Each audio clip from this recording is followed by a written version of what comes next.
अस्सलामु अलैकुम वरहमतुल्लाहि ताला वबरकातुह।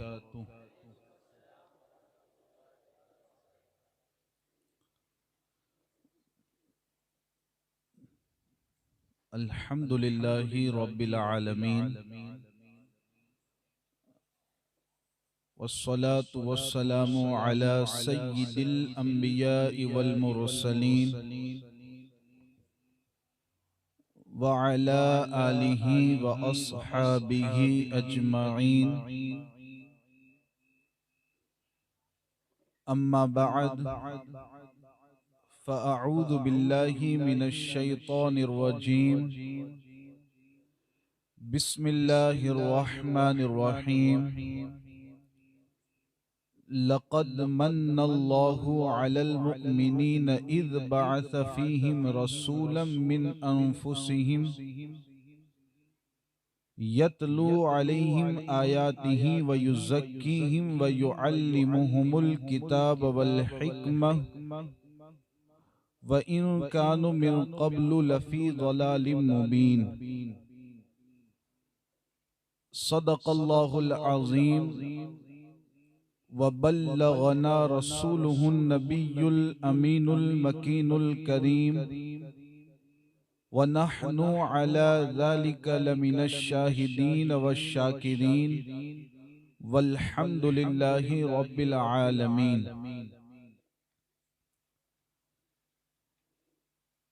जैसा कि आप हजरात ने अभी ऐलान समात कर लिया कि मिलादुन नबी अलैहि सलातु वस्सलाम के ताल्लुक से अव्वलन तो चंद बातें मैं आपकी समाअतों के हवाले करूंगा। उसके बाद इंशाअल्लाह ताला सवालात व जवाबात का सेशन भी होगा और उसमें जहां तक आपका ज़ौक़ और शौक़ रहेगा वो सेशन इंशाअल्लाह ताला वहां तक जारी व सारी रहेगा। हमारे मुहिब्बे गिरामी जनाब खलील भाई ने मुझे ये बात कही कि आज बयान की इब्तिदा से पहले आप भी हुजूर अलैहिस्सलातु वस्सलाम की बारगाह में नाते पाक के चंद अशआर पेश करें तो बेहतर रहेगा। वैसे तो मैं अपनी दिली बात आपको बताऊं तो बचपन से नात पढ़ने का शौक़ और ज़ौक़ अल्हम्दुलिल्लाह है और जब भी मौका मिलता है नाते पाक के अशआर हुजूर अलैहिस्सलातु वस्सलाम की खिदमत में अर्ज़ कर दिया करता हूँ। तो चंद अशआर कलामुल इमाम के आपके सामने मैं पेश करूँगा। बहुत ही मशहूर व मारूफ कलाम है। आप हजरात भी कोशिश कीजिएगा खुसूसी तौर से मर्द हजरात के मेरे साथ मिलकर के आप इस कलाम के अशार को पढ़ें, समझें और हुजूर अलैहिस्सलातु वस्सलाम की जो नात बयान हो रही है मुकम्मल ख़याले रसूल अलैहिस्सलाम में डूब करके इस नात के अशार को आप साथ में मिलकर के पढ़ने की कोशिश करें। आइए सबसे पहले दुरूद व सलाम का हदिया निछावर करें, पढ़ें सल्लल्लाहु अलैहि या रसूल अल्लाह वसल्लम अलैका या हबीब अल्लाह सल्लल्लाहु अलैका या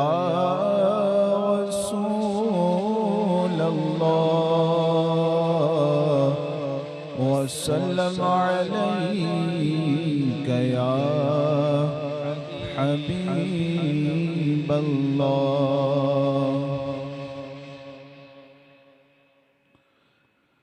उनकी महक ने दिल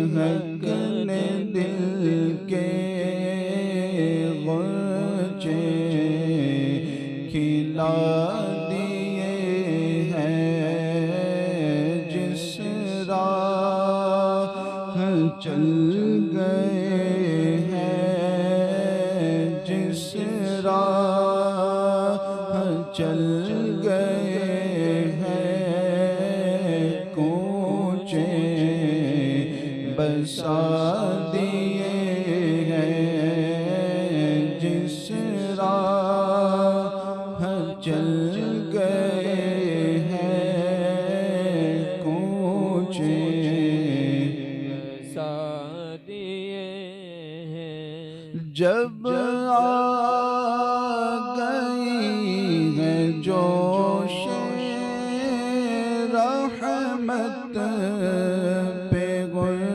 की आँखें जब आ गई है जोश रहमत पे गुल की आँखें जलते बुझा दिए हैं जलते बुझा दिए हैं रोते हंसा दिए हैं जलते बुझा दिए हैं रोते हंसा दिए हैं।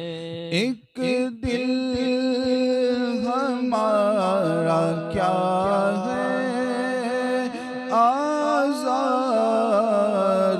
उसका कितना एक दिल हमारा क्या है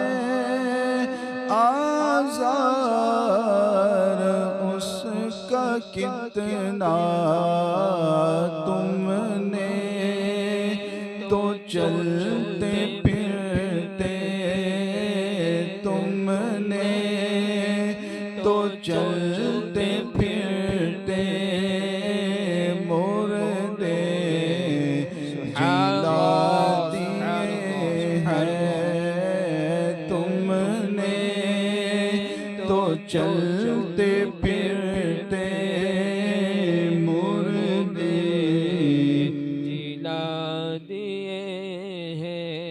हमसे फकीर भी अब फेरी को उठते होंगे हमसे फकीर भी अब फेरी को उठते होंगे अब तो गनी के दर पर अब तो गनी के दर पर बेसर जमा दिए हैं अब तो गनी के दर पर बेसर जमा दिए हैं। मुल्क सुखर की शाही तुमको रज़ा मुसल्लम मुल्क सुखर की शाही तुमको रज़ा मुसल्लम संत आ गए हो जी संत आ गए हो सीके बिछा दिए हैं जी संत आ गए हो सीके बिछा दिए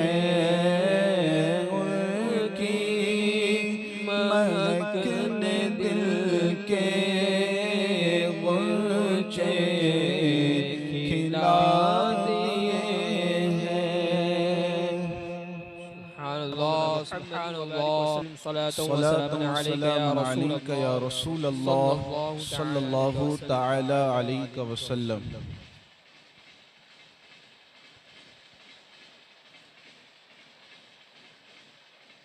प्यारे आका अलैहि सलातो व तस्लीम के प्यारे दीवानों, यकीनन हम बड़े खुशनसीब हैं कि अल्लाह तबारक व तआला ने हम सब को अपने हबीब अलैहि सलातो व तस्लीम की आमद की खुशी मनाने की तौफीक अता फरमाई। अल्हम्दुलिल्लाह यकीनन हुजूर अलैहिस्सलातु वस्सलाम की आमद और हुजूर अलैहिस्सलातु वस्सलाम का इस दुनिया में तशरीफ लाना, ये वो अल्लाह तबारक व तआला की अजीम नेमत गए, ये वो अल्लाह तबारक व तआला का अजीम एहसान गए, ये वो अल्लाह तबारक व तआला का अजीम इनाम गए कि हम जिंदगी भर इस नेमत के बदले में अल्लाह का शुक्र अदा करते रहे। इस एहसान के बदले में हम जिंदगी भर अल्लाह तबारक व तआला का शुक्र अदा करते रहे, तब भी यकीनन ये नेमत और ये एहसान इतना अजीम गए कि हम जिंदगी भर शुक्र अदा करने के बावजूद भी इस नेमत का बदल और इस नेमत का शुक्रिया अल्लाह ताला की बारगाह में अदा नहीं कर सकते गए। बहुत अजीम नेमत अल्लाह तबारक व ताला ने हमें अता फरमाई। वैसे तो आप हजरात इस बात का एतकाद रखते गए कि अल्लाह तबारक व ताला की जो नेमतें गए, अल्लाह तबारक व ताला के जो इनामात गए, अल्लाह तबारक व ताला के जो एहसानात गए, वो हम इंसानों पर बेशुमार गए। अल्लाह की नेमतें बेशुमार गए, अल्लाह ताला के इनामात बेशुमार गए। अगर मैं गौर करवाता चलूं, अगर मैं आपकी तवज्जो को उसकी तरफ मफजूल करवाता चलूं, तो यकीनन आप इस बात का इकरार और मजबूती के साथ करते हुए नजर आएंगे कि अल्लाह तबारक व ताला के इनामात बेशुमार गए। क्या आप अपनी जात के अंदर गौर नहीं कर रहे गए? क्या इंसान अपनी जात के अंदर गौर नहीं करता? क्या इंसान अपने जिस्म के अंदर गौर नहीं करता कि अल्लाह तबारक व ताला ने इंसान को उसके जिस्म के अंदर कैसी कैसी अजीम नेमतें अता फरमाई? अल्लाह तबारक व ताला ने इंसान के जिस्म में कैसे अजीम अजीम इनामात अता फरमाए? आप जरा गौर करते चलें। सर के बालों से लेकर पांव के नाखून तक अल्लाह तबारक व ताला ने जिस्म इंसानी में कैसी अजीम नेमतें अता फरमाई गए। अगर आप सर के बालों पर गौर करेंगे तो आपको अच्छी तरह पता चलेगा कि ये सर के बाल अल्लाह ताला की अजीम नेमतों में से एक नेमत गए। इसी तरीके से दिमाग के अंदर आप गौर करेंगे कि अल्लाह तबारक व ताला ने हमारे सर में जो एक दिमाग रखा गए, जिसके जरिया हम अच्छाई और बुराई का फैसला करते गए, वो दिमाग अल्लाह ताला की नेमतों में से एक अजीम नेमत गए। ये सर अल्लाह की नेमतों में से एक अजीम नेमत गए। आंखें अल्लाह की नेमतों में से अजीम नेमत गए। नाक अल्लाह की नेमतों में से अजीम नेमत गए। जबान अल्लाह की नेमतों में से अजीम नेमत गए। इसी तौर पर आप गौर करते चले जाएं, अल्लाह तबारक व ताला ने दोनों हाथ अता किए। ये अल्लाह की नेमत में से एक अजीम नेमत गए। दोनों पांव अल्लाह की नेमतों में से अजीम नेमत गए। इंसान अगर अपने जिस्म के आज़ा पर गौर करें, इंसान अगर अपने बदन के आज़ा पर गौर करें तो उसे पता चलेगा कि अल्लाह तबारक व तआला ने उसके जिस्म में अजीम अजीम नेमतें अता फरमाई, अजीम अजीम एहसानात अल्लाह ने उसके जिस्म के अंदर अता फरमाए गए। क्या आपको अच्छी तरह मालूम नहीं गए कि हम अपने माहौल में देखते गए, अपने इर्द गिर्द के माहौल को जब देखते गए तो हमें पता चलता गए कि अल्लाह तबारक व तआला ने हमारे माहौल में भी बहुत सारी नेमतें हमें अता फरमाई। और साथ में आप इस पर भी गौर करेंगे और आप इस बात पर भी यकीन करेंगे कि जिस चीज की हमें जितनी जरूरत थी अल्लाह तबारक व तआला ने हमें वो चीज उतनी मिकदार में अता फरमाई गए। क्या आपको नहीं मालूम गए कि पानी के बगैर हमारी जिंदगी दुश्वार गए, पानी के बगैर हमारे लिए 2-3 दिन तक जिंदा रहना दुश्वार गए। इंसान को अगर 2-4 रोज तक पानी न मिले तो इंसान मौत के घाट में उतर जाएगा, इंसान कब्र में पहुंच जाएगा। पानी की इंसान को बहुत ज्यादा जरूरत थी। अल्लाह का एहसान देखें कि अल्लाह तबारक व तआला ने जब जमीन की तख्लीक फरमाई तो इस जमीन के 3 हिस्से में पानी रखा और एक हिस्से को अल्लाह ताला ने खुश्क रखा। क्यों? इसलिए कि हमें पानी की ज्यादा जरूरत। पहाड़ों के अंदर अल्लाह तबारक व तआला ने पानी को जज्ब करने की सलाहियत अता फरमाई। बादलों में अल्लाह तबारक व तआला ने पानी को रखा जिसके जरिया हम पानी को हम अपने इस्तेमाल में ला सकते गए। तो पानी की हमें ज्यादा जरूरत थी, अल्लाह तबारक व तआला ने पानी को उसी मिकदार में रखा। अब आप गौर करें कि पानी से ज्यादा इंसान को किस चीज की जरूरत होती है? पानी से ज्यादा इंसान को ऑक्सीजन की जरूरत होती है। अगर इंसान को पानी 2-4 रोज तक न मिले तो इंसान मौत के घाट उतर जाता है। लेकिन ऑक्सीजन का मामला ये है, 2-4 मिनट तक अगर इंसान को ऑक्सीजन न मिले तो इंसान की जिंदगी दूभर हो जाया करती है। अब आप गौर करें कि ऑक्सीजन की जरूरत हमें ज्यादा थी तो अल्लाह तबारक व तआला ने हमारी इस फजा में ऑक्सीजन को रख दिया गया। हमारी इस फजा में अल्लाह ने ऑक्सीजन का वजूद रखा गया। अब हम अगर मस्जिद में गए ऑक्सीजन ले सकते गए, घर में गए ऑक्सीजन ले सकते गए, मकान में गए ऑक्सीजन ले सकते गए, दुकान में गए ऑक्सीजन ले सकते गए।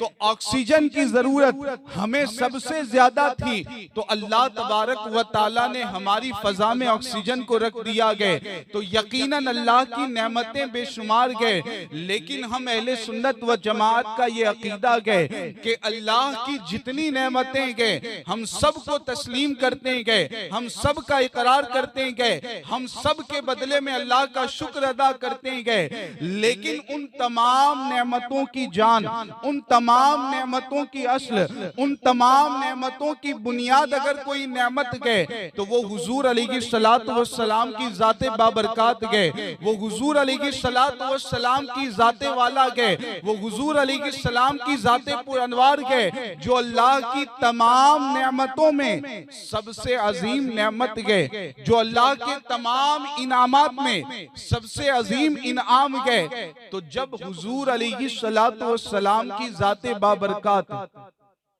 हम मोमिनों के लिए तमाम नेमतों में सबसे अजीम नेमत गए तो आखिर अल्लाह ताला की इस नेमत पर हम शुक्र अदा क्यों न करें? क्या अल्लाह तबारक व तआला ने इतनी अजीम नेमत हमें अता फरमाई तो इसका ये भी हक नहीं बनता कि हम माह रबीउन नूर के महीने, माह नबीउन नूर के अय्याम में और माह रबीउन नूर के लम्हात में उस हबीब अलैहिस्सलातु व तस्लीम की याद मनाएं, हम उसकी याद की महफिलें मुनक्किद करें। क्या इस अजीम नेमत का ये हक नहीं बनता है?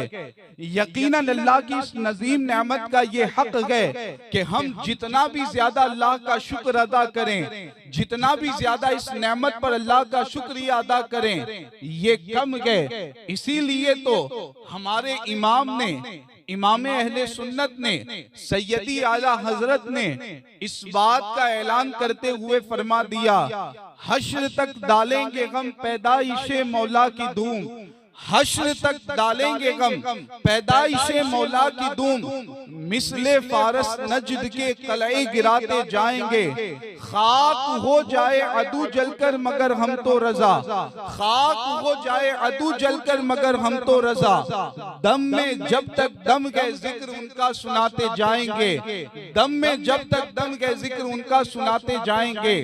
तो यकीनन हुजूर अलैहिस्सलातु वस्सलाम की जात ये अल्लाह की एक अजीम नेमत है और अल्लाह तबारक व ताला ने कुरान में भी इसका जिक्र फरमाया गया।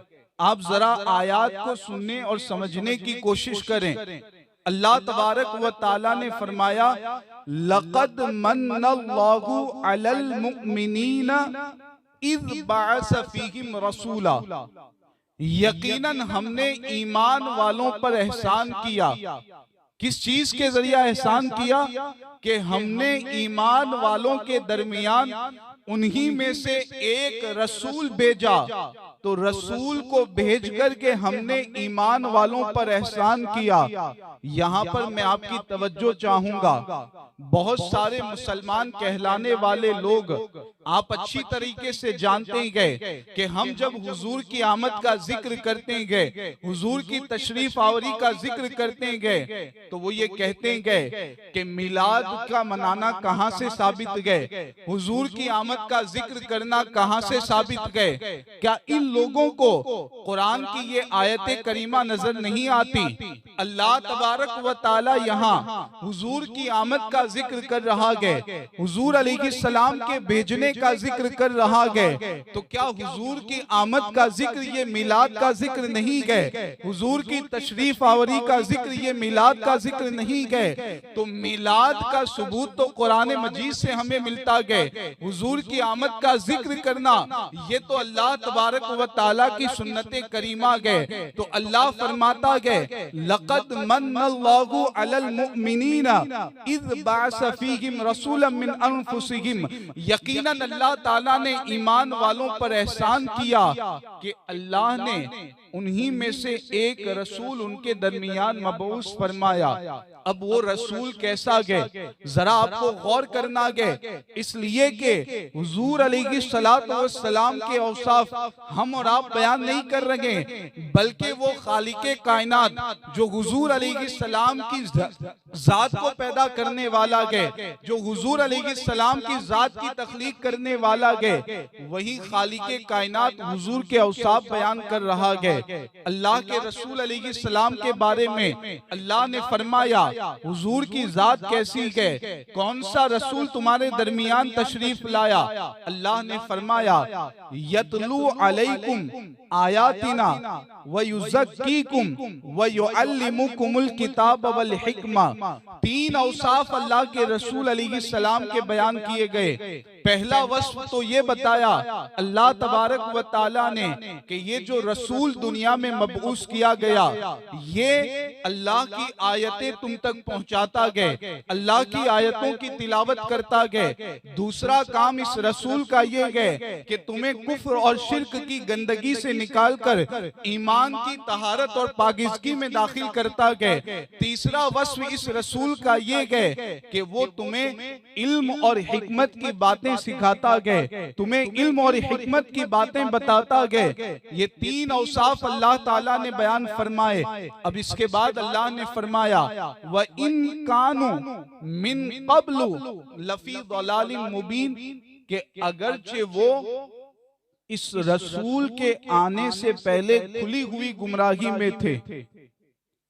ये कुफारे मक्का के बारे में फरमाया गया कि जब तक रसूल अलैहिस्सलाम दुनिया में तशरीफ नहीं लाए, उनका हाल ये था कि खुली हुई गुमराही में थे। क्या आपको नहीं मालूम कि इंसान अपनी बच्ची को जिंदा कब्र में दफन कर दिया करता था। क्या आपको नहीं मालूम कि इंसान का जब इंतकाल हो जाता तो मर्द के इंतकाल के बाद उसकी बीवी को उसी के साथ आग में जला दिया जाता था। क्या आपको नहीं मालूम कि हुजूर अलैहिस्सलाम की आमद से पहले माँ बाप को तकलीफें पहुंचाई जाती थी, बहनों को उनके हुकूक नहीं दिए जाते थे, भाइयों के हुकूक छीन लिए जाते थे, पड़ोसियों के साथ बुरा सलूक किया जाता था। तो ये तमाम मामलात हुजूर अलैहिस्सलाम की आमद से पहले थे। अल्लाह के रसूल ने इसी को, अल्लाह ताला ने इसी को बयान फरमाया कि इन कुफ्फारे मक्का का हाल ये था कि ये हुजूर की आमद से पहले खुली हुई गुमराही में थे, लेकिन जब हमने अपने नबी को भेजा तो नबी के भेजने के बाद अल्लाह तबारक व ताला ने इनको ईमान की दौलत अता फरमाई, और जब ईमान की दौलत इन्हें नसीब हुई तो ये तमाम गुमराहियों से निकल करके ईमान के नूर और ईमान की रोशनी में दाखिल हुए। अजीजान गिरामी कद्र, तो यकीनन अल्लाह के रसूल अलैहिस्सलाम ये अल्लाह की अजीम नेमतों में से एक नेमत गए। मैं आपके सामने एक हदीस पाक पेश करता हूँ, बिल्कुल तवज्जो के साथ सुने। माएँ और बहनें बैठी हुई गए, उनसे भी गुजारिश करूंगा कि इस हदीस को आप तवज्जो के साथ सुनने की कोशिश करें। आला हज़रत अलैहि रहमा ने तारीख़ दिमश्क के हवाले से इस हदीस को जिक्र फरमाया गए। हदीस पाक के अल्फाज कुछ इस तरीके से गए, अल्लाह तबारक व ताला फरमाता गए। अब ये हदीस कुदसी के अल्लाह का कलाम जिक्र किया जा रहा है। अल्लाह ताला क्या फरमाता गए, खलक़तु दुनिया व अहलहा लिउअर्रिफहुम मकामका व मंजिलतका इंदी। आप थोड़ी सी तवज्जो दीजिएगा, अल्लाह का कलाम बसूरत हदीस में आपके सामने पेश कर रहा हूँ। अल्लाह तबारक व ताला ने फरमाया कि मैंने दुनिया को और दुनिया वालों को इसलिए पैदा फरमाया ताकि दुनिया वालों को मैं ये बताऊं कि ए हबीब, तेरा मकाम जो मेरे नजदीक गए, तेरा मर्तबा जो मेरे नजदीक गए, तेरी रिफात जो मेरे नजदीक गए, तेरी शान की बुलंदी जो मेरे नजदीक गए, तो मैंने दुनिया वालों को इसलिए पैदा किया ताकि मैं तेरी रिफात शान को उनके सामने वाजे करूं, ताकि मैं तेरी अजमत शान को उनके सामने वाजे करूं, ताकि मैं तेरे बुलंदी मकाम को उनके सामने वाजे करूं कि तेरा मकाम कितना बुलंद गए, तू कितनी अजीम शान का मालिक गए। अल्लाह तबारक व ताला खुद फरमाता है, और ये हदीस पाक के अल्फाज गए, खलक़तुल दुनिया व अहलहा लिउअर्रिफहुम मकामका व मंजिलतका इंदी। आगे अल्लाह फरमाता गए, वलौलाका मा खलक़तुस समावाति वल अर्द वलौलाका मा खलक़तुद दुनिया। ए हबीब, अगर तेरा भेजना मकसूद ना होता, अगर तू ना होता, न तो मैं आसमानों को पैदा करता, न मैं जमीनों को पैदा करता। ए हबीब, अगर तू ना होता तो मैं न दुनिया को पैदा करता और न दुनिया की किसी चीज को पैदा करता। अजीजान गिरामी कद्र, आपको गौर करना गए हदीस पाक में किस तौर पर अल्लाह तबारक व ताला अपने हबीब की शान को बयान कर रहा है कि आसमान हुजूर के सदक़े में गए, जमीन हुजूर के सदक़े में गए, बादल हुजूर के सदक़े में गए, चांद और सूरज हुजूर के सदक़े में गए। इसी तरीके से तमाम अंबिया हुजूर के सदक़े में गए, तमाम मुरसलीन हुजूर के सदक़े में गए, तमाम इंसान हुजूर के सदक़े में गए, तमाम कायनात हुजूर के सदक़े में गए, तमाम फिरिश्ते हुजूर के सदक़े में गए, अल्लाह की तमाम मखलूकात हुजूर के सदक़े में गए। ये मैं नहीं कह रहा, बल्कि अल्लाह तबारक व ताला खुद इस बात को बयान फरमाता गए। तो इससे आप अंदाजा लगा सकती गए कि हुजूर अलैहिस्सलातु वस्सलाम की शान कितनी बुलंद व बाला गए। और उसी नबी का हम जिक्र करने के लिए, उसकी आमद पर खुशी का इजहार करने के लिए यहाँ पर जमा हुए गए। अब मैं एक अहम पैगाम आप तक पहुँचाना चाहूँगा, चूंकि वक्त बड़ी तेजी से गुजर रहा है और सवालात और जवाबात के हवाले से भी कुछ दीन की बातें आप तक पहुँचानी गए।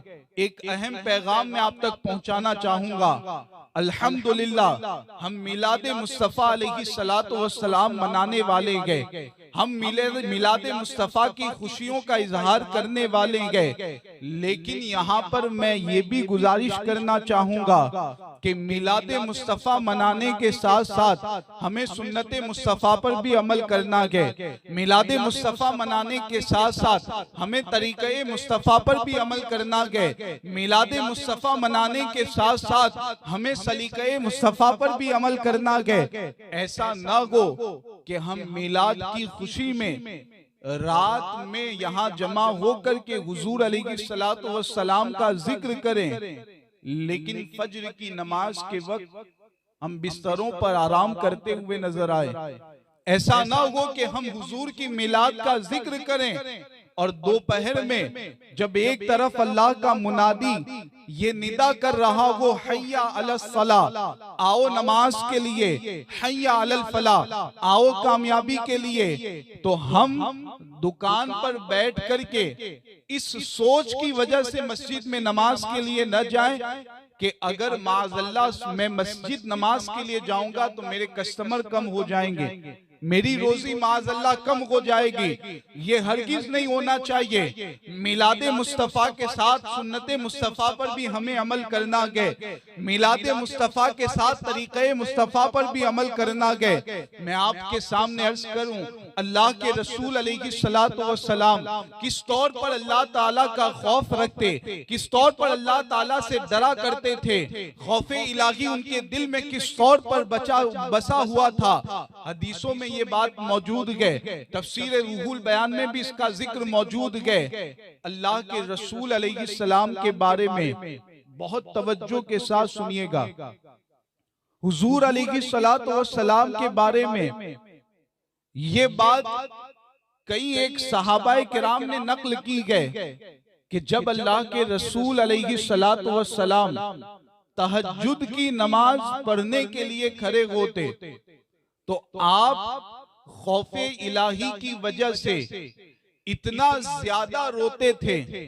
आप हजरात अच्छी तरीके से जानते होंगे, खास तौर से हमारी माएं और बहनें इस बात को जानती होंगी कि जब हम आग के ऊपर किसी बर्तन में पानी रख करके उस बर्तन को आग के ऊपर रखते गए, आहिस्ता आहिस्ता जब आग के जरिया वो बर्तन गर्म होता जाता गए, पानी भी गर्म होता जाता गए और फिर एक कैफियत ये आती गए कि पानी उसमें से खौलने लगता गए। जब बहुत ज्यादा गर्म हो जाता गया पानी तो उसमें से वो खौलने लगता गए। पानी के छोटे छोटे हिस्से और जर्रात बाहर निकलने लगते गए। अल्लाह के रसूल अलैहिस्सलाम किस तौर पर अल्लाह का खौफ रखते, किस तौर पर खशियत रब्बानी उनके दिल में थी, हमें और आपको दरसे नसीहत हासिल करना गए। अल्लाह के रसूल अलैहिस्सलाम जब नमाज तहज्जुद के लिए खड़े होते, कई एक सहाबा ने इसको बयान किया कि जब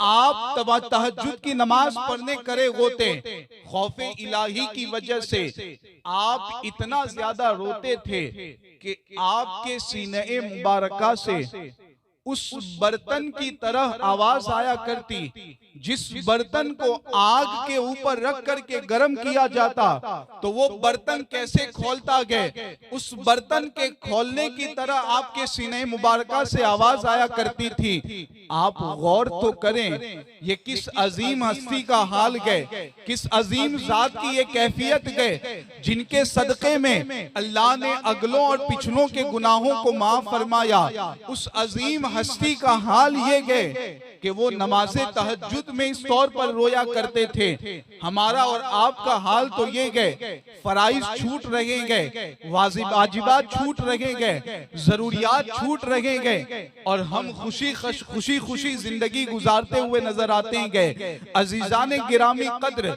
अल्लाह के रसूल अलैहिस्सलाम की जिंदगी को अपना आइडियल बनाएं, सीरत मुस्तफ़ा पर अमल करने की कोशिश करें। मैं अपनी माँ और बहनों से भी गुजारिश करूंगा कि आप भी घर के माहौल को दीनी माहौल बनाएं, घर के माहौल को इस्लामी माहौल बनाएं। ये ना हो कि हमारे घरों के छोटे बच्चों की जबानों पर गानों के और सीरियलों के डायलॉग याद रहे और उनकी जबानों पर सीरियलों के डायलॉग हो, गाने हो, बल्कि हमारे घरों का माहौल ये होना चाहिए कि घरों के छोटे बच्चे भी हुजूर अलैहिस्सलाम की नाते सुनाते हुए नजर आए, घरों के छोटे बच्चे हुजूर अलैहिस्सलाम पर दुरूद पढ़ते हुए नजर आए।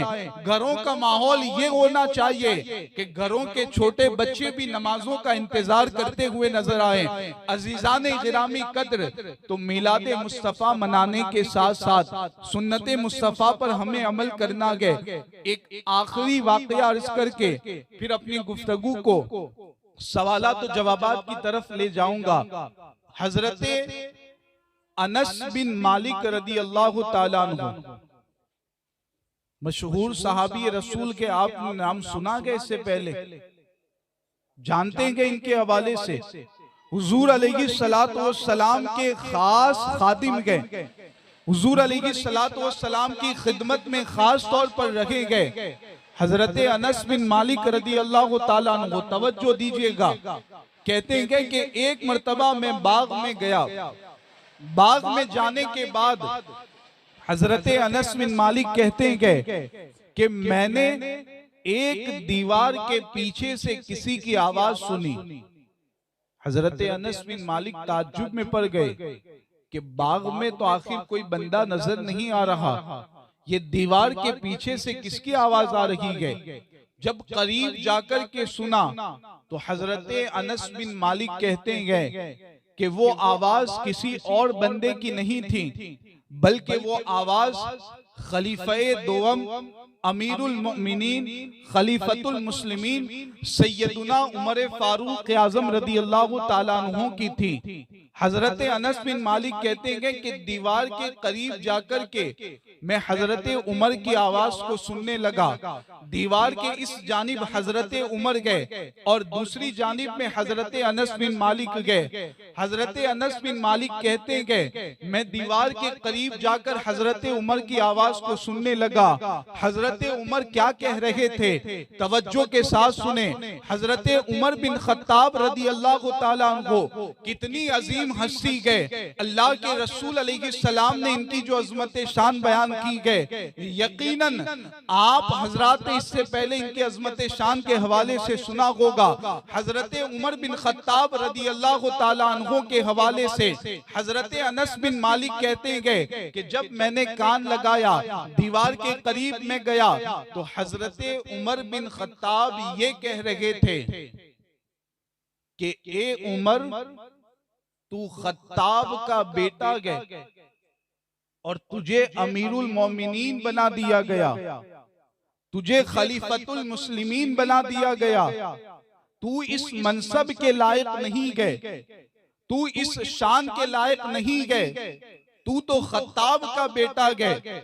फिर हजरत उमर अपने आप को मुखातब करके कहते गए कि ए उमर, अल्लाह तबारक व ताला से डरते रहना, अल्लाह का खौफ अपने दिल में रखना, वरना अल्लाह तबारक व ताला का अजाब निहायत ही सख्त गए। आप गौर करें कि ये किस अजीम हस्ती के हवाले से आपके सामने अर्ज किया जा रहा है।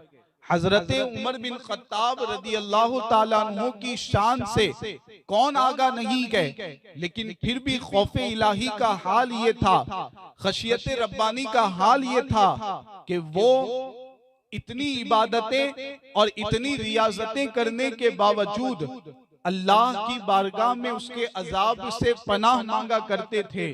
तो हमें भी चाहिए कि सिर्फ मिलाद मुस्तफ़ा न मनाए, यकीनन ये तो मनाना गए, जिक्र रसूल अलैहिस्सलाम हमेशा करते रहना गए, लेकिन साथ में मिलाद भी मनाए, 5 वक्त की नमाज पाबंदी से अदा करें, मिलाद भी मनाए, तिलावत कुरान को अपना मामूल बनाए, मिलाद भी मनाए, वालिदैन की ताज़ीम व तकरीम करें, मिलाद भी मनाए, पड़ोसियों के हुकूक अदा करें, मिलाद भी मनाए, सदका तो खैरात करते रहें, मिलाद भी मनाए, मोहताजों की मोहताजगी को दूर करते रहे, मिलाद भी मनाए, सादाते किराम की खिदमत भी करते रहे, मिलाद भी मनाए, झूठ से अपने आप को दूर रखे, मिलाद भी मनाए, गिबत से अपने आप को दूर रखे, मिलाद भी मनाए, चुगलखोरी से अपने आप को दूर रखे, मिलाद भी मनाए और सूदखोरी से अपने आप को दूर रखे, मिलाद भी मनाए और अल्लाह ताला की हर नाफरमानी से अपने आप को दूर रखे। तो मिलाद मनाने वालों, ये आज का अहम पैगाम है कि मिलाद मुस्तफ़ा के साथ हमें सुन्नत मुस्तफ़ा पर अमल करना है, मिलाद मुस्तफ़ा के साथ हमें तरीक़े मुस्तफ़ा पर अमल करना है और अपने आप को इस तौर पर सुन्नतों का पाबंद बनाना गए कि कोई भी हमें जाता हुआ देख करके कहे कि ये एक आशिके रसूल जा रहा है, ये एक मुहिब्बे रसूल जा रहा है, तो मुझे उम्मीद है कि आज के इस अहम पैगाम को आप यहाँ से लेकर के जाएंगे। माएँ और बहनें भी हुज़ूर अलैहिस्सलातु वस्सलाम के तरीके पर अमल की कोशिश करेंगे, नमाजों की पाबंदी करेंगे, इंशाअल्लाह कहें नमाजों की पाबंदी करेंगे, इंशाअल्लाह तिलावत कुरान को अपना मामूल बनाएंगे, इंशाअल्लाह हुकूकुल इबाद को अदा करेंगे, इंशाअल्लाह हुकूकुल्लाह को अदा करेंगे। तो आज का यही अहम पैगाम है कि मिलाद के साथ साथ अल्लाह ताला के अहकाम पर हमें अमल करना है और जिन बातों से अल्लाह ताला ने हमें दूर रहने का हुक्म दिया गया उन तमाम बातों से अपने आप को दूर रखना है। अल्लाह रब्बुल इज्जत की बारगाह में दुआ गए कि परवरदिगार आलम हम सबको सौम सलात का पाबंद बनाए, हम सबको सुन्नते मुस्तफ़ा का पाबंद बनाए और मिलादे मुस्तफ़ा की बहारें और रहमतें अल्लाह ताला हमें अता फरमाए। अब आइए सवालात और जवाबात का सिलसिला शुरू करते हैं। नापाक कपड़े वॉशिंग मशीन में पाक करना कैसा? अब मैं खुसूसी तवज्जो चाहूँगा, कुछ हजरात जो हालत नींद में पहुंच चुके हैं या पहुंचने की कोशिश कर रहे हैं, उनसे भी मैं गुजारिश करूंगा कि आप हजरात एक मर्तबा ला हौला वला कुव्वता इल्ला बिल्लाहिल अलीय्यिल अज़ीम पढ़ लें। ला हौला वला कुव्वता इल्ला बिल्लाहिल अलीय्यिल अज़ीम। ये ऐसा वजीफा है कि जब हम इस वजीफे को पढ़ते गए तो शैतान जो हमें वसवसे में मुब्तला करता गया, शैतान जो हमें नेकियों से दूर करने की कोशिश करता गया, तो इस वजीफे की बरकत से शैतान हमसे दूर हो जाता गया और हम अल्लाह की पनाह में पहुंच जाते गए। तो हजरात जो तवज्जो नहीं दे रहे हैं उनसे भी गुजारिश है कि मुकम्मल तवज्जो रखें। सवाल बहुत अहम किया गया कपड़े पाक करने के हवाले से। आप जानते हैं कि हमारे यहाँ पर पाकी का कितना ज्यादा ख्याल रखा जाता है, हमारे मजहब में तहारत और सफाई का कितना ज्यादा ख्याल रखा जाता है। बगैर पाक कपड़े पहने हुए अगर आप नमाज भी पढ़ते गए हमारी नमाज सही नहीं होती गई। तो कपड़े पाक करने के हवाले से पूछा गया कि वॉशिंग मशीन में कपड़ा पाक कर सकते हैं या नहीं। सवाल काफी अहम है, माएँ और बहनें भी इस पर तवज्जो दें। याद रखें कि कपड़े पाक करने के हवाले से यही गुजारिश की जाती है कि आप वॉशिंग मशीन में कपड़े पाक करने की जगह पर ये कर लें कि पहले जो भी कपड़ा नापाक हो गया है उसको एक आसान तरीका बताया जाता है कि उसके मुताबिक पाक कर लें। आसान तरीका क्या है कि आप नल के नीचे पानी को रख लें, ये बर्तन जो भी कपड़ा है उसको रखें, नल के नीचे जितना हिस्सा नापाक हुआ है उसको रखें और रखने के बाद आप ये काम करें कि नल को चालू कर दें, नल को शुरू कर दें। अब उस नापाक कपड़े पर पानी बहने दे, यहां तक उस पर बहने दे कि आपके दिल में ये इत्मीनान हो जाए और आपके जहन में ये बात बैठ जाए कि जो नापाकी थी वो पानी के साथ बहकर के निकल गई। यहां तक आप पानी को बहने दे। इस तौर पर जब आप पानी को बहाएंगे तो वो नापाक कपड़ा पाक हो जाएगा। अब अगर इसको आप वॉशिंग मशीन में धुलने के लिए रखना चाहते हैं तो रख सकते हैं। ये तरीका अपनाएंगे तो बेहतर है। इसमें किसी तरह का कोई शक और किसी तरह का कोई शुबहा बाकी नहीं रहेगा। वरना वॉशिंग मशीन में धुलने देंगे, उसमें सिस्टम ये रहता है कि पानी जमा होता है। पानी जमा जब होगा, नापाक कपड़ा पानी में मिलेगा तो पानी नापाक होगा, तमाम कपड़े नापाक होंगे, दीगर शुकूक व शुबहात पैदा होंगे। तो मैं यही एक आसान तरीका आवाम को बताता हूं कि आपका कपड़ा अगर नापाक हुआ के कुछ करना नहीं गए, आपने नल के नीचे वो नापाक कपड़ा रख दिया, जितना हिस्सा नापाक हुआ उसे रखा, नल को चालू किया, यहां तक पानी बहाते रहे कि दिल में ये बात बैठ जाए कि नापाकी निकल गई। अब उसे निचोड़ने की भी जरूरत नहीं है। बगैर निचोड़े हुए आप वैसे ही वॉशिंग मशीन में धुलने के लिए डाल सकते हैं। ये आसान तरीका है, शुकूक को शुबहात से बचाने वाला तरीका है। इसी पर अमल करें। सुभान अल्लाह। आबे जमजम पीते वक्त सर से टोपी या दुपट्टा हटा देना कैसा? यहाँ पर भी ये रिवाज है। आप सवाल समझ रहे हैं? जब आबे जमजम, जो जमजम शरीफ का पानी होता है, तो हमारे यहाँ जब इस पानी को पीने की बारी आती है तो अगर सर पर टोपी पहने गए तो इस टोपी को हटा देते हैं, उतार देते हैं। दुपट्टा अगर सर पर गए माओ बहनों पर के सरों पर तो उसको भी हटा दिया जाता है। फिर पानी पिया जाता है और समझते हैं कि आबे जमजम को पीने का यही तरीका है।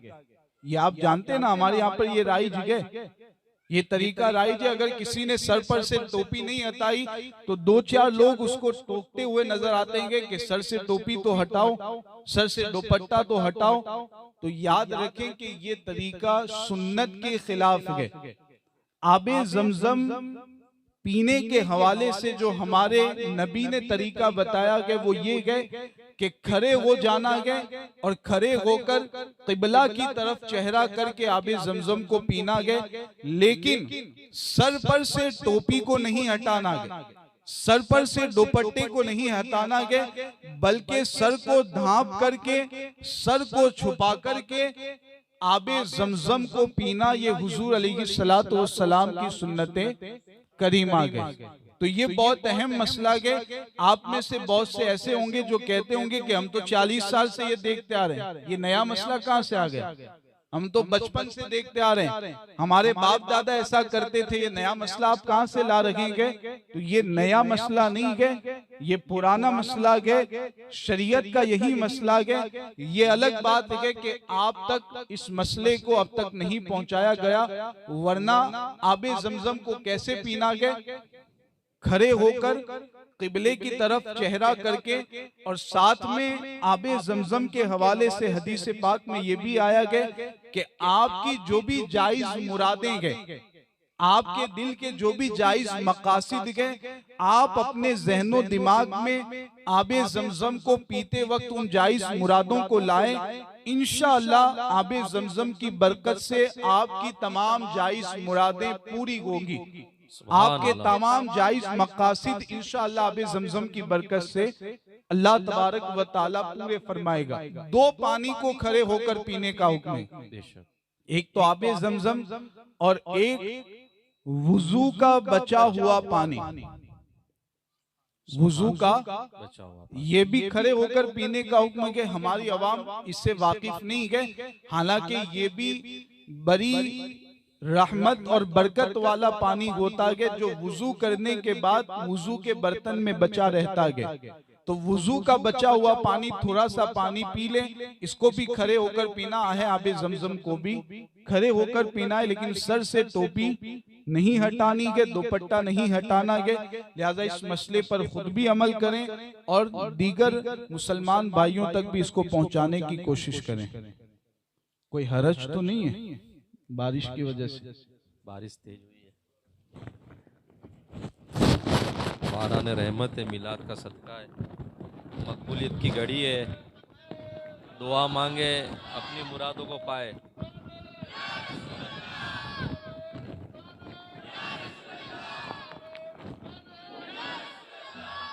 किसी चीज को गिरवी रख कर उससे फायदा उठाना कैसा? आला हजरत अली रमा के हवाले से अभी खलील भाई से बात हुई, बहुत अहम बात। खलील भाई से आला हजरत अली रमा के एक कॉल के हवाले से अभी उनके मकान में बात हुई। आला हजरत अली रमा ने इस कॉल को जिक्र फरमाया। मैं मफहूम जिक्र करता हूँ कि जब मिलाद की महफिल शरीयत के अहकाम के मुताबिक सजाई जाती है, इसी तरह तिलावत कुरान या ख़त्म तिलावत कुरान की महफिल हुआ करती है, ख़त्म कुरान की महफिल, तो बहुत सारे बुजुर्गाने दीन का ये मुशाहदा है कि अल्लाह के रसूल अलैहिस्सलातु वस्सलाम खास तौर पर उस महफिल पर तजल्ली फरमाते हैं। सुभान अल्लाह, सुभान अल्लाह। और साथ में बुजुर्गाने दीन ने यह भी बताया कि किसी काम की इब्तिदा में या किसी काम की इंतहा में अगर बारिश हो जाती है तो ये बारिश होना इस बात की अलामत है कि वो काम अल्लाह की बारगाह में सुभान अल्लाह, सुभान मकबूल हो गया। अल्लाह, सुभान अल्लाह, सुभान अल्लाह। तो यकीनन ये बड़ी खुशी की बात है। सुभान या रसूल अल्लाह, जिंदाबाद। सरकार की आमद, दिलदार की आमद। तो बड़ी सआदत मंदी की बात ये हो सकता है कि हम में से कोई अल्लाह और उसके रसूल की बारगाह का मकबूल बंदा हो, तो आप बिल्कुल इत्मीनान के साथ दीन के मसाइल को सीखें। सवाल क्या किया गया था? चीज को गिरवी रख कर उससे फायदा उठाना कैसा? गिरवी रखना हमारे यहाँ गुजराती जबान में इसको कहते हैं गिरो रखना। आप जानते हैं ना, कर्जे की जरूरत है, आपको पैसा लेना है कर्जे के तौर पर, तो सिस्टम ये होता है कि आपको कर्जा दिया गया, अब उसके बदले में आपका मकान कर्जा देने वाले ने ले लिया, आपकी दुकान उस पर कर्जा देने वाले ने कब्जा कर लिया, आपकी गाड़ी ले ली, आपका मोबाइल ले लिया। अब सिस्टम हमारे यहाँ पर ये है कि जब तक कर्जा आप अदा नहीं करते गए तब तक सामने वाला आपके मकान से, आपकी दुकान से, आपकी गाड़ी से फायदा उठाता रहेगा, उसको इस्तेमाल करेगा या दूसरे को किराए पर दे करके उस किराए को वसूल करेगा। ये सिस्टम के बारे में आप जानते हैं ना, गिरवी सामान लेते हैं और फिर उससे फायदा उठाते हैं। अगर दोनों मुसलमान गए, गिरवी रखने वाला भी अगर मुसलमान गए, ये बंदा जो कर्जा देने वाला गए, अगर दोनों मुसलमान गए, तो शरीयत का ये हुक्म याद रखें कि इस तौर पर किसी सामान को गिरवी लेकर के उससे फायदा उठाना, उससे नफा हासिल करना, ये शरीयत के एतबार से सूद है, जिसको हमारे यहाँ ब्याज कहा जाता है कि शरीयत के एतबार से ये सूद और ब्याज है। अगर गिरवी रखने वाला मुसलमान के, आप गिरवी तो ले सकते हैं, शरीयत इससे मना नहीं करती है, लेकिन गिरवी लेने के बाद उस चीज से फायदा उठाना, उसका इस्तेमाल करना, उसको किराए पर देना, ये सूद है, सख्त नाजायज और हराम है, जबकि गिरवी रखने वाला मुसलमान हो। ये बहुत अहम मसला है। हमारे यहाँ मार्केट में इसको गुनाह ही तकरीबन नहीं समझा जाता है कि इस तरीके से ये मामला राइज है। हाँ, एक मसला मैं आपको बता देता हूं कि गिरवी रखने वाला अगर मुसलमान नहीं गए, अगर मुसलमान नहीं गए, तो अब उसका सामान जो आप लेंगे उससे फायदा उठाएंगे, ये शरीयत के एतबार से सूद नहीं गए, आप नफा की नीयत रखते हुए फायदा उठा सकते हैं। सूद समझ करके फायदा उठाएंगे तो ये भी नाजायज हो, हराम होगा, लेकिन नफा की नीयत से आप फायदा उठाएं तो ये सूद शरीयत के एतबार से नहीं है, जबकि गिरवी रखने वाला मुसलमान न हो। तो ये दो सूरतें इसके हवाले से बता दी गई, अच्छी तरह जहन में रखें और अमल करने की भी कोशिश करें, इसलिए कि जैसे नमाज छोड़ना ये गुनाह है, वैसे ही गिरवी रखकर किसी मुसलमान का सामान लेकर उससे फायदा उठाना ये भी गुनाह है। नमाज छोड़ना गुनाह, ज़कात न देना गुनाह, ये भी गुनाह है। सूद से बचना भी जरूरी है जैसे नमाज पढ़ना जरूरी है। तो इन मसाइल पर भी तवज्जो दें, इन पर अमल की कोशिश करें। पानी पीने के बाद गिलास में जो पानी बच जाए उसे फेंक देना कैसा? हमारे यहाँ पर ये आम तरीका राइज है ना, पानी पिया, अब कुछ पानी बच गया तो उसे फेंक देते हैं और समझते हैं कि इसमें कोई हरज नहीं है। जबकि इस तरीके से बचे हुए पानी को फेंकना ये माल को बर्बाद करना है, ये फजूल खर्ची है। और फजूल खर्ची शरीयत के एतबार से नाजायज है। माल को जाये करना ये नाजायज है। हदीस पाक में अल्लाह के रसूल अलैहिस्सलाम ने फरमाया कि अल्लाह तबारक व ताला को 3 चीजें नापसंद है। नंबर 1, बिला वजह बहुत ज्यादा सवालात करना। बिला वजह बगैर जरूरत के बहुत ज्यादा ऐसे ही सवालात करें, अल्लाह ताला को ये नापसंद है। नंबर 2, बहुत ज्यादा बगैर मकसद के बातचीत करना, बिला वजह बेफायदा बातें करना, चेमी गोइयां करना, ये भी अल्लाह तबारक व ताला को नापसंद है कि बिला वजह किसी मकसद के बगैर बंदा बातें करता रहे। नंबर 3, माल को जाये और बर्बाद करना, ये भी अल्लाह तबारक व ताला को नापसंद है। तो पानी अगर ग्लास में बच जाता है उसे फेंके ना, या तो उस पानी को पी जाए। अगर आपको पीने की हाजत नहीं है तो जिस बर्तन से आपने पानी लिया के वापस उसी बर्तन में पानी को डाल दें, कोई गरज नहीं है। आप पानी पीने के बाद वापस बचा हुआ पानी उस बर्तन में या डोल वगैरह जहां भी पानी के उसमें डालेंगे तो वो पानी मकरू नहीं होगा। बाद में उस पानी को इस्तेमाल कर सकते हैं, उसको पी सकते हैं। तो बचा हुआ पानी फेंकना नहीं है, बल्कि जिस बर्तन में पानी के वापस उसी में उसे डाल देना है। बेहतर तरीका तो यही है कि जितनी जरूरत है उतना आप पानी लें, ताकि इस तरह का कोई मामला ही पेश ना आए। सुभान अल्लाह। नहाने के बाद बाल्टी में जो पानी बच जाए उसे फेंक देना कैसा? ये भी तो बिल्कुल एक आम चीज समझी जाती है, कोई तवज्जो नहीं रहती है। नहाने के बाद बाल्टी में पानी बचा हुआ रहता है तो हम क्या करते हैं, बाल्टी को उंडेल देते हैं, पानी को बाथरूम ही में गिरा देते हैं। ये होता है ना, इस पर तवज्जो अच्छे अच्छे लोगों की इस पर तवज्जो नहीं रहती है।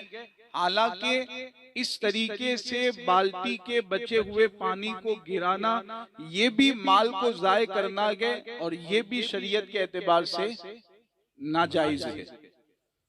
ये बहुत अहम बात है, तवज्जो रखें, वरना बंदा इन बातों की वजह से भी गुनहगार होता है।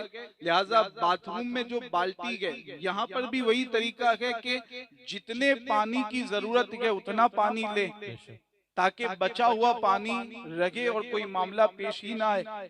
लेकिन अगर ज्यादा पानी लिया, पानी बचा हुआ है, तो आप या तो उस पानी को वापस टंकी में डाल दे, अगर बाथरूम ही में कोई टंकी है तो उसी में डाल दे, या उस पानी को वैसे ही रहने दे, बाद में आप उसको इस्तेमाल करें। या एक आखिरी तरीका, बेहतर तरीका मैं ये बताता हूँ कि आप उस पानी को नीचे गिराने की जगह पर अपने बदन पर गिरा दें। बेशक नीचे गिराने की जगह पर बस ठंडक हासिल करने के लिए, फ्रेशनेस हासिल करने के लिए अपने बदन ही पर बहा देंगे तो ये माल जाय करना नहीं होगा। नीचे बहाएंगे तो ये माल जाय करना है। तो अपने बदन ही पर बचा हुआ पानी बहा दें तो इससे आप गुनाह से बच जाएंगे। तो बाल्टी में जो बचा हुआ पानी रहता है, डोल में बचा हुआ पानी है, उसे भी गिराना नहीं है। बाद में आप उसका इस्तेमाल कर सकते हैं, उससे वुजू भी कर सकते हैं, गुस्ल भी कर सकते हैं, कोई हरज नहीं है शरीयत के एतबार से। औरत का बचा हुआ पानी, औरत का बचा हुआ पानी है तो मर्द के लिए इस्तेमाल करना सिर्फ और सिर्फ मकरूह तंजीही है। यानी बेहतर है कि मर्द उस पानी को इस्तेमाल न करें, उससे वुजू और गुस्ल न करें, लेकिन औरत खुद तो इस्तेमाल कर सकती है। तो वो बर्तन में बचा हुआ पानी रहने दें, बाद में जब जरूरत पेश आए तो उसका इस्तेमाल करें। तो उसे फेंका ना जाए बल्कि इस्तेमाल में लाया जाए। क्या जर्सी गाय का दूध पी सकते? जर्सी गाय आपने सुना तो है ना जी। सर हिला करके थोड़ा सा इकरार और तस्दीक भी कर लें। जर्सी गाय के बारे में आपने सुना तो है ना, कोई ये नया नाम नहीं है। हमारे यहाँ पर मार्केट में इसका भी दूध मिलता है। बहुत सारे लोग इसके हवाले से कंफ्यूजन में मुब्तला रहते हैं। अफ्रीका से अभी कुछ वक्त पहले एक हमारे मुसलमान भाई ने ये सवाल किया कि जर्सी गाय का दूध पीना कैसा है। क्यों? इसलिए कि कंफ्यूजन हमारे यहाँ पर इसके हवाले से रहता है। तो याद रखें कि जर्सी गाय का दूध पीना बिल्कुल जायज है। शरीयत के एतबार से इसमें कोई कराहत नहीं है। बिल्कुल दूध आप पी सकते हैं, जैसे आम गाय का दूध पी सकते हैं, जर्सी गाय का भी दूध पीना बिल्कुल जायज है। कोई हरज और मुमानात शरीयत में नहीं है। शादी के मौके पर व्यवहार देना और व्यवहार लेना कैसा?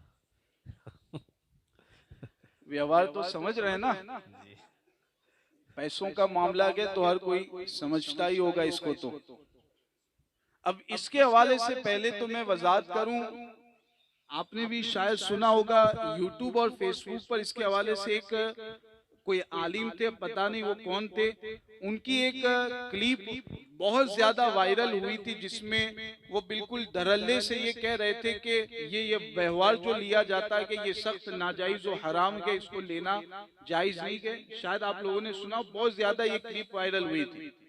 जब ये क्लिप वायरल हुई तो बहुत से लोगों ने वो क्लिप बेर करके फिर बताया कि पूछा इसके हवाले से कि ये लेना कैसा है, ले सकते हैं या नहीं। बहुत तवज्जो के साथ सुनेगा, ये व्यवहार जो लेते हैं शादियों के मौके पर, इसके बारे में शरीयत का हुक्म ये है कि इसको लेना देना बिल्कुल जायज है। लेना देना बिल्कुल जायज है।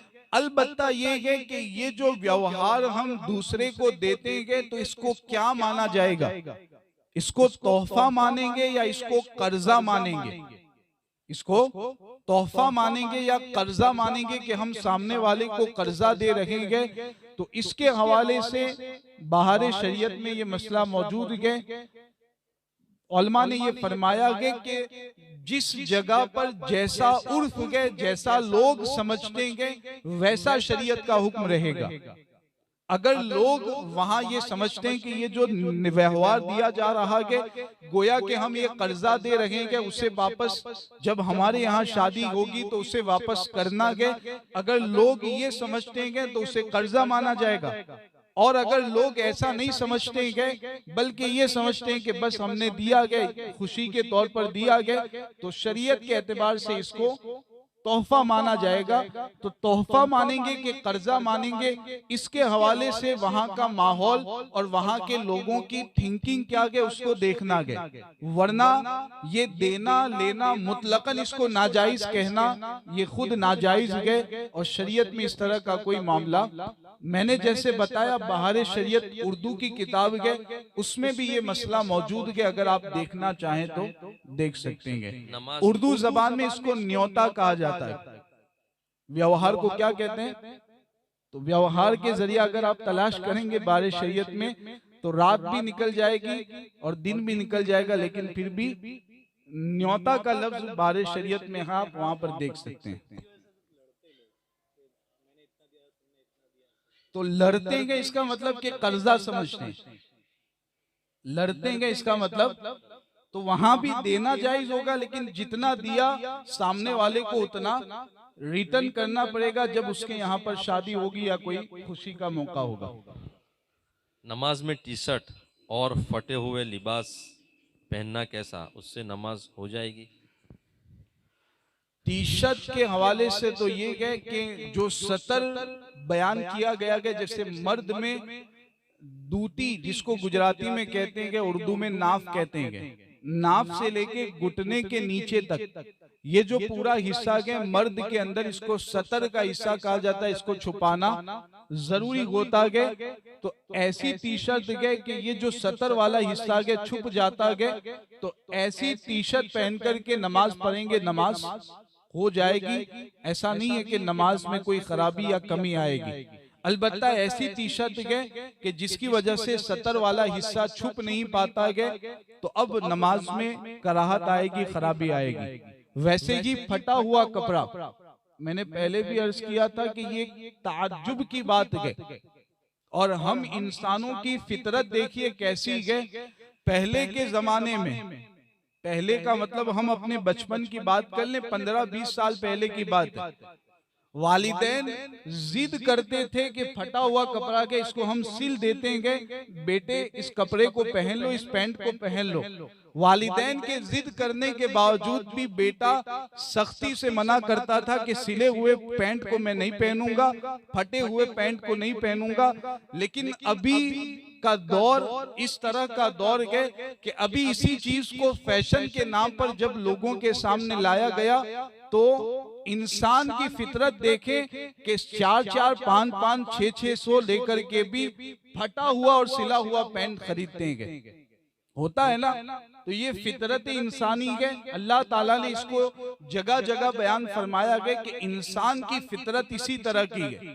वो क्या करता है, लोगों को देखता है, माहौल को देखता है। इसी वजह से अल्लाह के रसूल अलैहिस्सलाम ने ये बताया गया कि अपने माहौल को अच्छा रखो, अपनी सोहबत को अच्छा रखो, अच्छे दोस्तों के साथ बैठो, ताकि तुम इस्लाम के मुताबिक जिंदगी गुजार सको। क्यों? इसलिए कि अगर तुम्हारे इर्द गिर्द तुम्हारे दोस्त जो गए वो बेनमाजी रहेंगे, अगर घर के अफराद बेनमाजी रहेंगे, अगर तुम्हारे इर्द गिर्द और माहौल वाले बेनमाजी गए, तो फिर तुम भी कभी नमाज के पाबंद नहीं हो पाओगे। तो अपने दोस्तों में ऐसे दोस्त रखो कि जो अहकाम शरअ के पाबंद हो, जो गुनाहों से बचते हो। तो पैंट, फटी हुई पैंट के हवाले से भी यही है कि अगर सतर वाला हिस्सा नजर आता है, ज्यादा नजर आता है, तो नमाज में खराबी आएगी। और इस तरह का पैंट नमाज के अलावा भी पहनना जायज नहीं है। नमाज में कोई हंसने वाली बात याद आ जाए तो नमाज होगी या नहीं? सिर्फ बात के याद आने से तो नमाज पर कोई असर नहीं पड़ेगा। अगर वो बात याद आ गई और बंदा हंस दिया, और हंसने में अगर आवाज भी जबान से निकली है, मुंह से आवाज भी निकली है, तो अब नमाज टूट जाएगी। आवाज अगर इतनी ज्यादा है कि आसपास के लोगों ने भी सुन लिया, तो नमाज भी टूटेगी और वुजू भी टूटेगा। वुजू करके दोबारा नमाज पढ़नी पड़ेगी। लेकिन अगर मुंह से कोई भी आवाज नहीं निकली, मुस्कुराना जिसको कहते हैं ना, बस होंठ खुले और दांत जाहिर हुए, आवाज कुछ भी नहीं निकली, तो इस सूरत में न नमाज टूटेगी न वुजू टूटेगा। लेकिन इस कैफियत से भी अपने आप को बचाना चाहिए। ये अपने जहन में रखना चाहिए कि जब हम नमाज पढ़ने खड़े होते हैं तो अल्लाह ताला की बारगाह में हाजिर होते हैं। तो इस तरह की हरकत से अपने आप को दूर रखने की कोशिश की जाए। जुमा की जमात शुरू हो गई है और एक रकात हो गई है, तो लेकिन बिना खुतबा सुने नमाज हो जाएगी? सवाल है। ये जहालत की वजह से देखिए क्या क्या नुकसान हमारे यहाँ पर होते हैं और क्या क्या गलत फहमियां हमारे यहाँ पर पाई जाती है। ये मसला मैंने जो गलत फहमियां मैं जमा करता हूँ इसमें भी दर्ज किया गया, और कई जगह पर ये मसला पूछा गया, कई लोगों ने पूछा।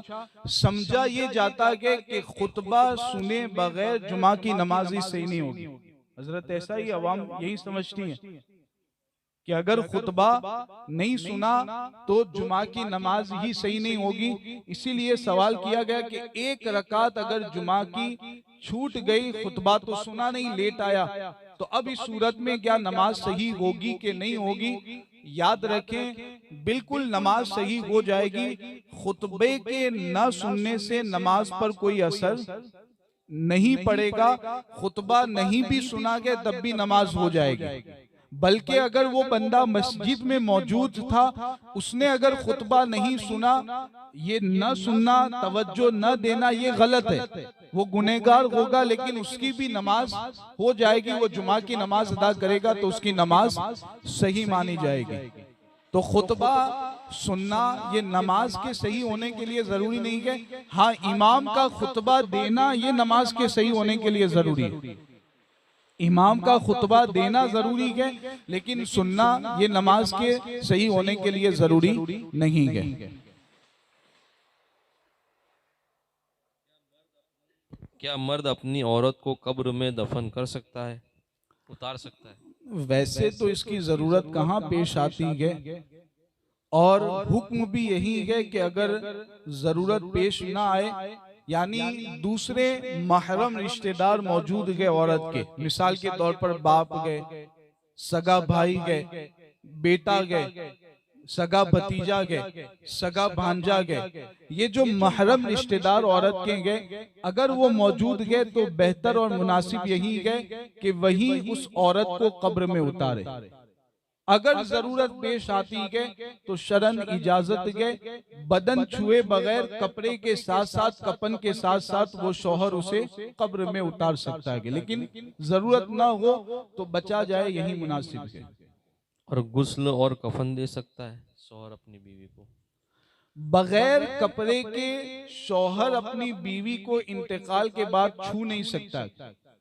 चेहरा देख सकता है, जनाजे को कंधा भी दे सकता है, लेकिन बगैर कपड़े के डायरेक्ट जिस्म को छूना औरत के इंतकाल के बाद ये शौहर के लिए जायज नहीं है। तो गुस्ल देने में फिर अगर ये जरूरत पेश आएगी तो इसकी इजाजत नहीं होगी, कफन में भी ये जरूरत पेश आती है तो इसकी भी इजाजत नहीं रहेगी। कोई ना रहेगा तो ऐसी सूरत बन जाए तो औरतें गए तो औरतों के जरिया, अगर वो नहीं है तो छोटे बच्चों को तरीका सिखा करके फिर इस पर अमल करवाया जाए। वैसे इस तरह की सूरत नादिर गए बहुत कम पेश आती है, लेकिन उलमा ने इसका भी मसला फिक्र की किताबों में बयान किया गया। आप हजरात की तवज्जो है कि नहीं? महफिल को खत्म करना हो तो आप बिल्कुल हुक्म दे सकते हैं। 2 सवाल है सिर्फ, फिर महफिल खत्म कर। ठीक है। जुमा की नमाज के लिए कॉलेज से इजाज़त है लेकिन घर वालों की इजाज़त नहीं है कि कॉलेज से बाहर नहीं जाना, हाईवे का रिस्क की वजह से, और कॉलेज से बस जाती है नमाज के लिए लेकिन वो नमाज बदअकीदों के वहाँ होती है, तो नमाज कैसे अदा करे? क्या घर जाकर जोहर की नमाज अदा करे? पहले तो ये मालूम करना पड़ेगा कि ये कॉलेज शहर में गए या शहर के बाहर है। अगर शहर के बाहर गए तो कोई मसला ही नहीं है, ऐसे शख्स पर जुमा की नमाज ही नहीं है, उसको जोहरी की नमाज पढ़नी है। नंबर 2, वो मुसाफिर गए या नहीं गए, अगर मुसाफिर गए तब भी उस पर जुमा की नमाज फर्ज नहीं है, वाजिब नहीं है, उसको जोहरी की नमाज पढ़नी है। जुमा पढ़ेगा तो सही होगी लेकिन उस पर पढ़ना जरूरी नहीं है, तब भी जोहर की नमाज अदा कर लेगा। नंबर 3, वो अगर कॉलेज शहर ही में गए तो ये देखा जाए कि वहां सुन्नियों की कोई मस्जिद है कि नहीं। अगर सुन्नियों की मस्जिद गए तो ऐसे शख्स पर जो शहर में मौजूद गए वहीं का गए, मुसाफिर नहीं गए, तो ऐसे के लिए जुमा की नमाज के लिए जाना जरूरी है। जोहर की नमाज पढ़ने की इजाजत नहीं है, जुमा के लिए जाकर के जुमा अदा करें जब शहर में गए और वहीं का रहने वाला गए।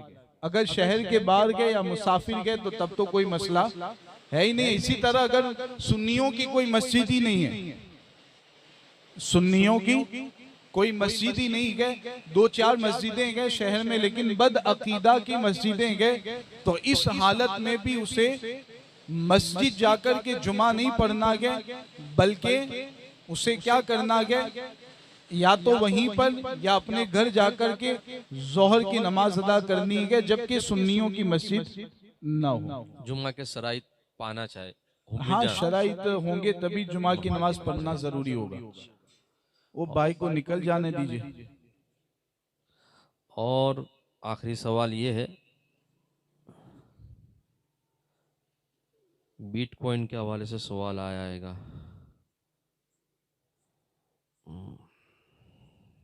बिटकॉइन के हवाले से सवाल करने से पहले ही मैं हुक्म शरअ वाज़े कर देता हूं कि अभी तक जो हमारे उलमा ने फरमाया गया इसके हवाले से तहकीक की गई। अब ये मसला ऐसा नहीं कि महफिल में इसको समझा दिया जाए और हर कोई समझ जाए, चूंकि बहुत ज्यादा डीपली इसको समझाने की जरूरत रहती है। फिर भी मुख्तसरन यही है कि इससे बचने ही का हुक्म हमारे उलमा ने दिया गया, लिहाजा इससे बचा जाए। ये मुख्तसरन इसके हवाले से गए। बाकी तफसील मालूम करनी को पर्सनली तौर पर आप राबता कर सकते हैं। पहले तो नूरनामा पढ़ने ही की इजाजत नहीं है।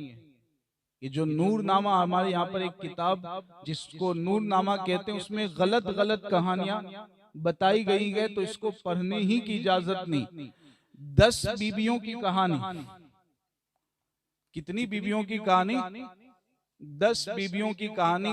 ये सब कहानी की गए, हकीकत से इनका कोई ताल्लुक नहीं गए। तो इस तरह की चीजें मैं माओ और बहनों से गुजारिश करूंगा कि आप इस तरह की चीजें पढ़ेंगी सुनेंगी तो कोई फायदा नहीं होगा, उल्टा गुनाह होगा। इसकी जगह पर आप सूरह यासीन शरीफ की तिलावत को सुने। आप कुरान मजीद की किसी और तिलावत, किसी और सूरत की तिलावत को सुने। या ये गए कि आपके यहाँ पर तो इस्लाम में ऐसी अजीम अजीम हस्तियां मौजूद गए, उनकी सीरत आप पढ़ें, उनकी सीरत को सुने।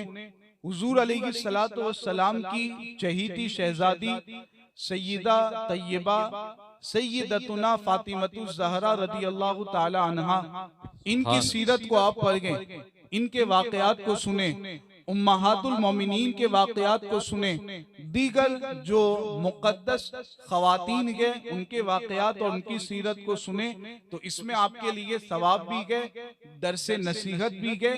इन बातों को, इन वाकयात को सुनने से आपकी जिंदगी में इनकलाब पैदा होगा। तो आप इन चीजों को सुने, न कि 10 बीबियों की कहानी और नूरनामा जैसी गलत बातों को सुने। एक अहम सवाल जो रह गया था, अभी आया था 2-1 रोज पहले, साथी ने पूछा है कि लड़की सुन्नी है और रिश्ता किसी बदमज़हब देवबंदी गुस्ताखे रसूल से शादी हो रही है, तो ऐसे के निकाह में जाना और निकाह पढ़ाना और शादी में खाना उनकी दावत में जाना कैसा है सुन्नी के लिए, दिगर रिश्तेदारों के लिए? रिश्तेदार चाहे हो, लेकिन ऐसे के निकाह में जाना, निकाह पढ़ाना और दावत में जाना शरीयत के एतबार से इसकी हरगिज हरगिज इजाजत नहीं है। ये काम शरीयत के एतबार से जायज नहीं है। मुझे पता है कि बहुत सारे लोगों पर ये हुक्म शरअ दुश्वार होगा और सोचेंगे कि अब रिश्तेदारी तो निभानी है, रिश्तेदार गए तो जाना तो पड़ेगा, अगरचे हम चलो निकाह की महफिल में नहीं जाएंगे, दावत खा लेंगे, ऐसे ही बस रस्म रिवाज के तौर पर चले जाएंगे। बहुत सारे लोग ये समझते हैं, लेकिन ये सोच शरीयत और इस्लाम के खिलाफ गए। अगर कोई बदअकीदा गए, बुरे अकाइद रखने वाला गए, तो उसके यहाँ शादी में जाना या उसकी दावत में जाना ये सख्त नाजायज है। इसकी शरन बिल्कुल इजाजत नहीं है, इससे बचा जाए। अपने आप को सुन्नी रखें और अपने आप को सुन्नी अकायद पर कायम रखने की कोशिश करें, तरीक़े अहले सुन्नत व जमात पर कायम रखने की कोशिश करें, ताकि जब मौत वाक़े हो तो अकायद अहले सुन्नत पर आपकी मौत वाक़े हो। सुभान अल्लाह। दुआ भी के बाद में